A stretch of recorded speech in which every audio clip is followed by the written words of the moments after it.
मेरे प्यारे बच्चों,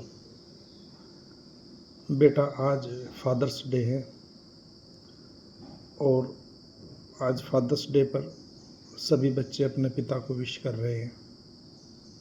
जैसे ही मैं सुबह उठा, मेरे छोटे बेटे ने मुझे फादर्स डे रात में भी मुझे विशिंग किया था और सुबह को भी मुझे फादर्स डे पर विशिंग किया है और पैर छूकर आशीर्वाद लिया है।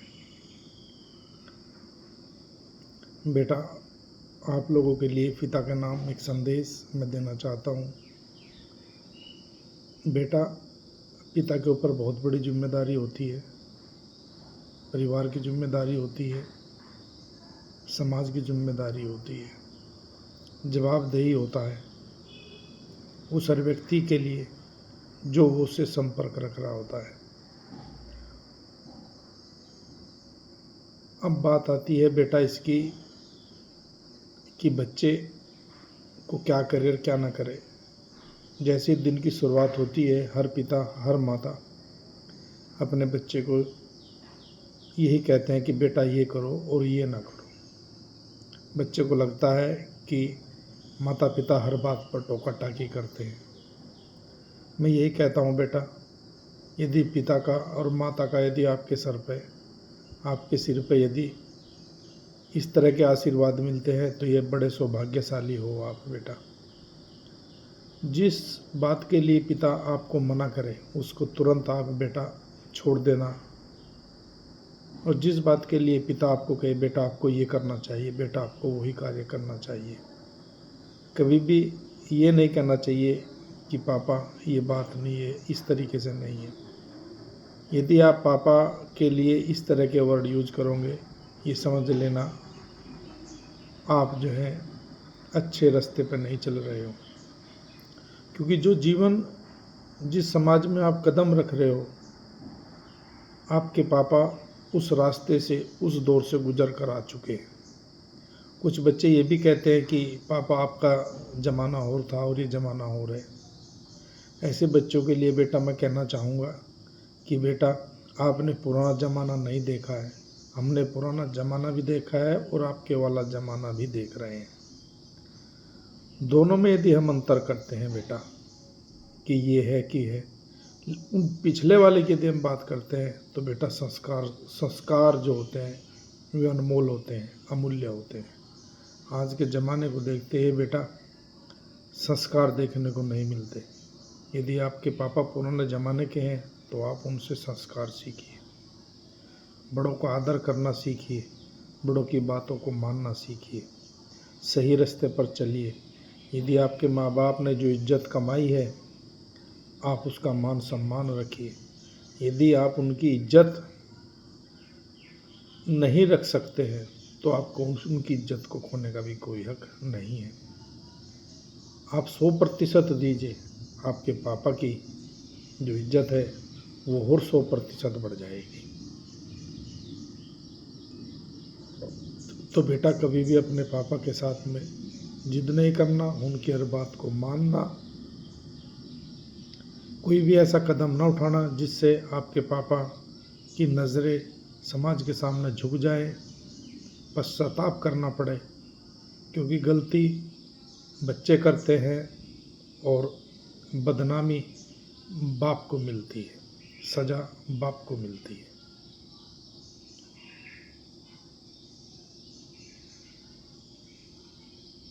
तो बेटा जो भी आप कर्म करें, यदि आप पढ़ाई कर रहे हैं बेटा तो पढ़ाई का अपना एक नियम बना लीजिए, पढ़ाई का अपना एक टाइम टेबल बना लीजिए।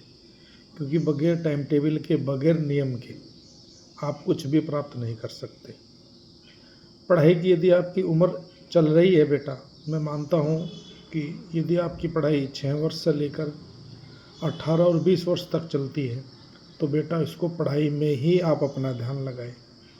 6 घंटे से ज़्यादा कभी भी मत सोए।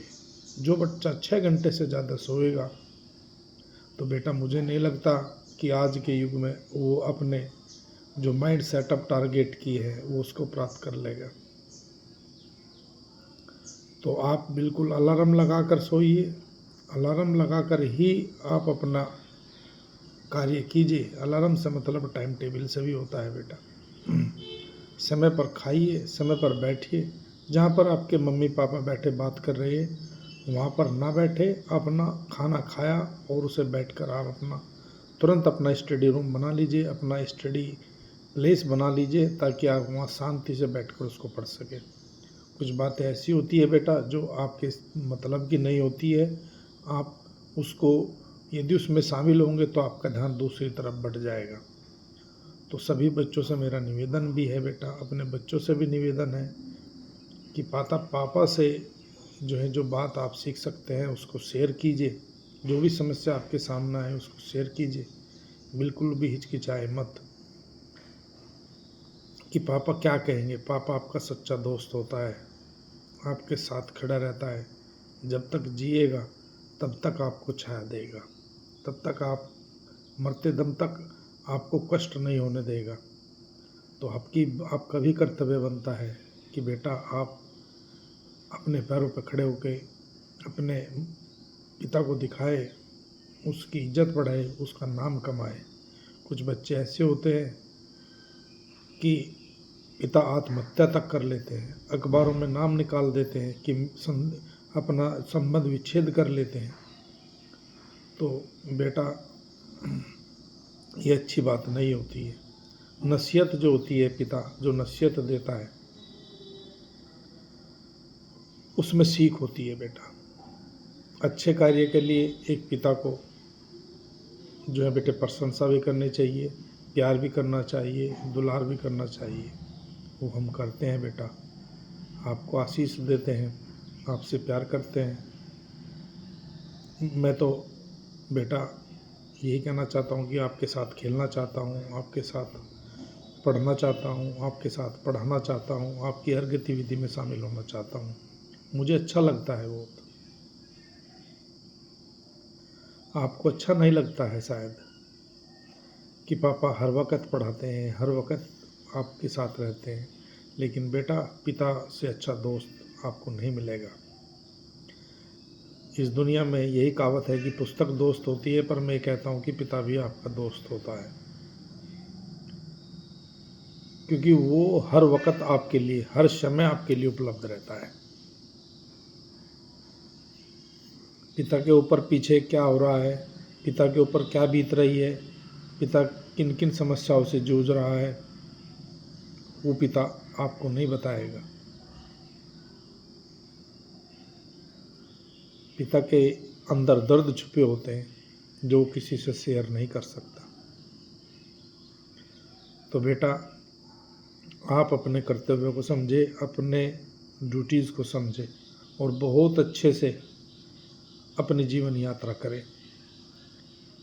पढ़ाई के समय पढ़ाई, खेल के समय खेल, खाने के समय खाना, अच्छे से खाना, साफ खाना, साफ स्वच्छ रहना, सात्विक भोजन करना, अच्छे मित्रों को बनाना, अच्छी संगति रखना।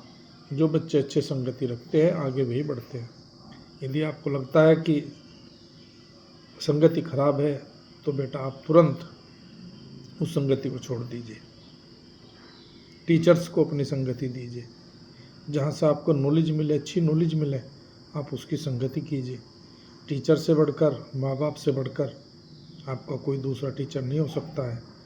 तीसरा टीचर हो सकता है वो आपकी किताबें हैं। किताबों में ढूंढिए। आज के दौर में बेटा फ़ोन चला है, मैं कभी भी आपसे नहीं कहूँगा कि आप फ़ोन से पढ़ें, केवल अपनी बुक से पढ़ें। बुकों की एक एक लाइन को पढ़ें, अपने नोट्स बनाएं। अपनी दिनचर्या में जो बच्चा नोट्स बनाता है वही बच्चा कामयाब होता है, वही बच्चा लर्निंग करता है। कुछ बच्चे रटन पद्धति पर होते हैं, कुछ बच्चे फ़ोन से टॉपिक खोल लेते हैं और वही पढ़ते हैं जो उसको फ़ोन दिखाता है।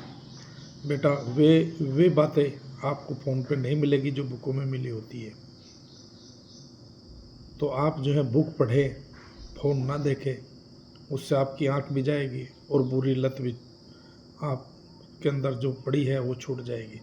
आज के दौर में बेटा फ़ोन केवल सुनने के लिए है, या किसी समस्या से आप जूझ रहे हैं, कोई प्रश्न नहीं आता है तो आप उसकी टीचिंग के लिए हेल्प ले सकते हैं।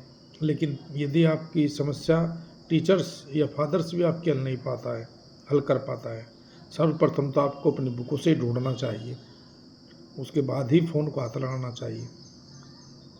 लेकिन मैं तो यही सलाह दूंगा, बेटा फ़ोन से बिल्कुल ही दूर रखिए, दूर रहिए बिल्कुल बेटा। प्रतिदिन अखबार पढ़िए अपना। अखबार पढ़ने से आपको जनरल नॉलेज होगी, समाज में जो घटनाएं घटित हो रही है आपको उनका पता लगेगा, जानकारी मिलेगी, आपको स्वयं महसूस होने लगेगा कि क्या सही है क्या गलत है। तो मेरे प्यारे बच्चों, आप अच्छे से पढ़ें, अच्छे से आपकी जीवन यात्रा हो, मेरी शुभकामनाएं हैं बच्चों। आप जो है तरक्की करो, मेरा आशीर्वाद आपके साथ रहेगा।